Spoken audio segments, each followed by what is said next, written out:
Welcome back to the Parenting Playbook. Today, we are tackling a topic that keeps parents awake from New York to Los Angeles: the dreaded preschool readiness panic.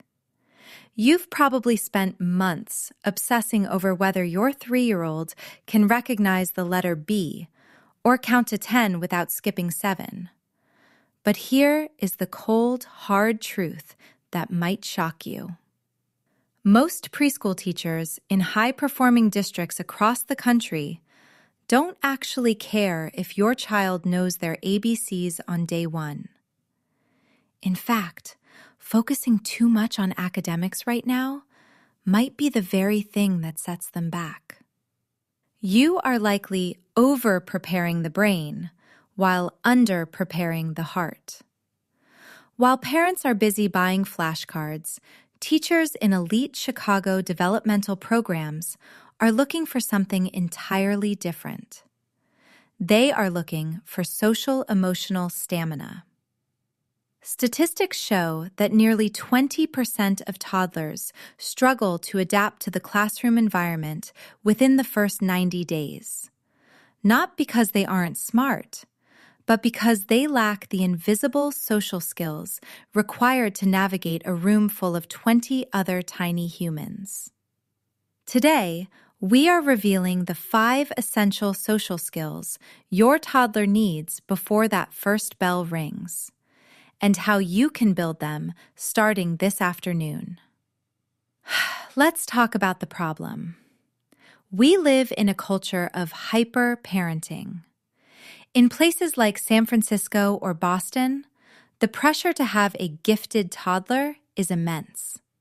But did you know that according to a recent national survey, 60% of preschool teachers say that self-regulation is the #1 missing skill in new students? Only 10% of parents prioritize this over learning numbers. This disconnect leads to what we call the Day 15 meltdown. Have you ever been in this one? It's a rainy Tuesday morning. You're at a playdate at a local park in Seattle. Your son, let's call him Leo, is playing with a blue truck. Another child comes over and simply stands near him.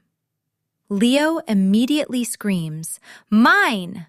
and pushes the other child.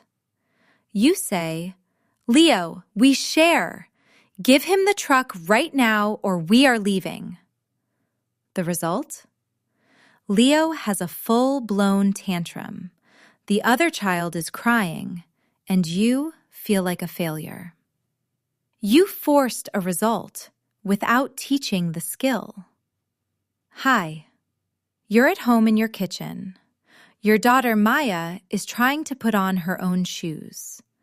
She struggles for exactly 4 seconds before throwing the shoe across the room and screaming at the top of her lungs. You say, "Stop it! It's just a shoe. Let me do it for you." The result? Maya learns that frustration equals a rescue from mom, and she never develops the functional communication needed to ask a teacher for help with her coat later on. Ting hong ba. It's dinner time. You tell your toddler, 5 more minutes of iPad, then it's time for peas. When the 5 minutes are up and you take the tablet, it's like the world is ending. You say, "Don't be a baby, you knew the timer was coming." The result? Your child feels unheard, and their transition resilience remains at 0. When their preschool teacher says, "Cleanup time," your child will be the one hiding under the table while everyone else is on the rug. If these stories sound familiar, you aren't alone. Over 70% of parents admit to rescuing their children from minor social friction every single day. But here is why it backfires. When we solve every conflict and manage every emotion for them, we are effectively socially handicapping them. We create children who are academically bright but emotionally fragile.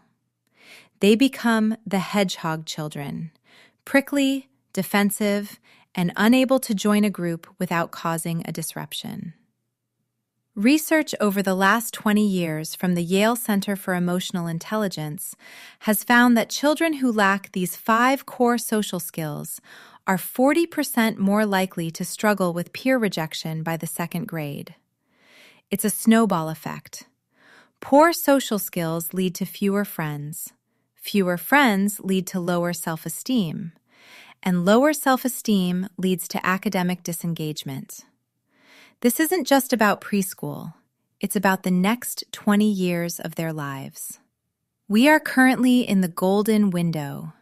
Between the ages of 2 and 5, the human brain is like wet cement. The neural pathways for empathy, impulse control, and communication are being paved right now. If you miss this opportunity, those pathways harden. Changing these behaviors at age 10 requires 5 times the effort it takes at age 3. Think of it like a garden. If you don't pull the weeds of impulsive screaming now, they will choke out the flowers of cooperation later. This impacts everything. It impacts their ability to make friends in the neighborhood, their willingness to try new foods, and even their physical health, as chronic social stress in early childhood can lead to elevated cortisol levels. A study from the Robert Wood Johnson Foundation involving over 700 children found that those with high pro-social scores in kindergarten were significantly more likely to graduate college and hold full-time jobs by age 25. Those who struggled? They had a higher incidence of substance abuse and legal issues. The stakes are that high. So, what is the Ready to Roam method? It's a framework used by top-tier developmental specialists. It focuses on 5 core principles: self-regulation, functional communication, joint attention, transition resilience, and basic problem-solving. Unlike the force-sharing method most parents use, which sounds like give it back or say you're sorry, the Ready to Roam method focuses on internalizing the why. Let's compare. A force-sharing parent says, "Share your toy, it's the nice thing to do." The child thinks, "Mom is taking my stuff and giving it to a stranger." A Ready to Roam parent says, "I see you're using the truck. When you are finished, can Joey have a turn?"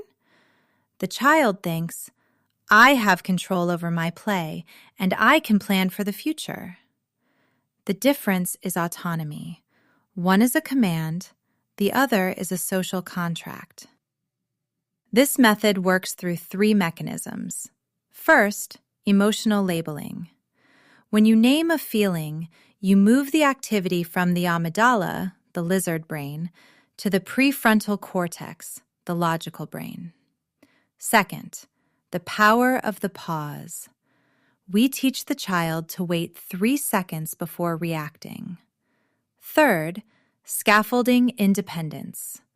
We give them the tools to solve the problem, but we don't do it for them. In high-success cultures like those in Scandinavia, emotional literacy is valued far more than rote memorization.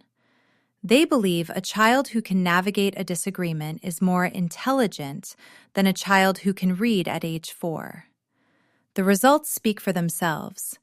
Their children consistently rank higher in global happiness and social cohesion. Let me show you how this looks in the real world. The "I want it now" moment. The broken tower moment. The pattern here is simple. Stop being the fixer and start being the coach.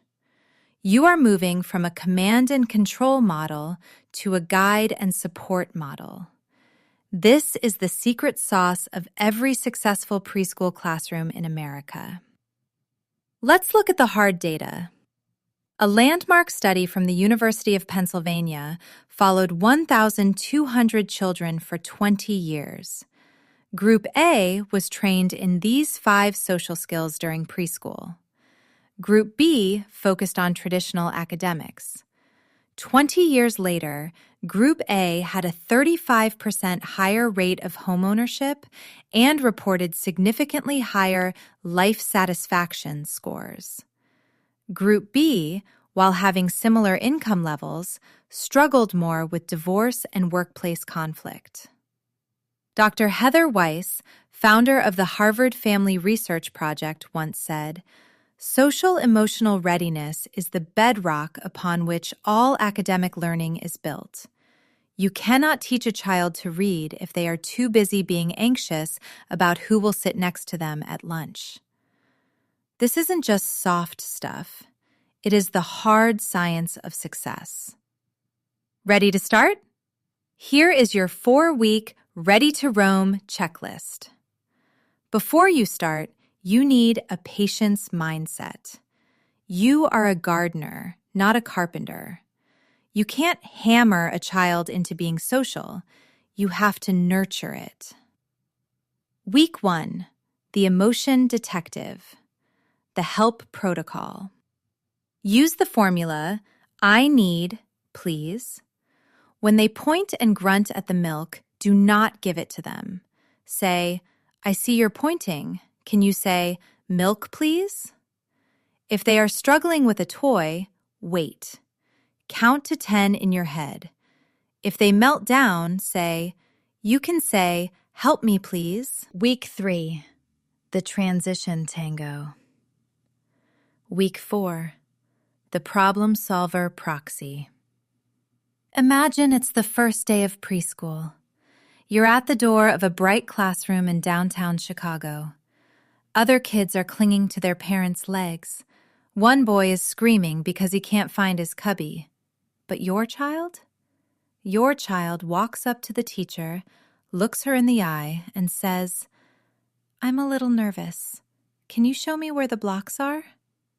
That is the ready to roam difference. Remember, the problem isn't that your child is difficult. The problem is that they haven't been given the social map to navigate the world. 90% of parents are giving their kids a calculator when they really need a compass. Start today. Tonight at dinner, instead of asking, did you like your pasta?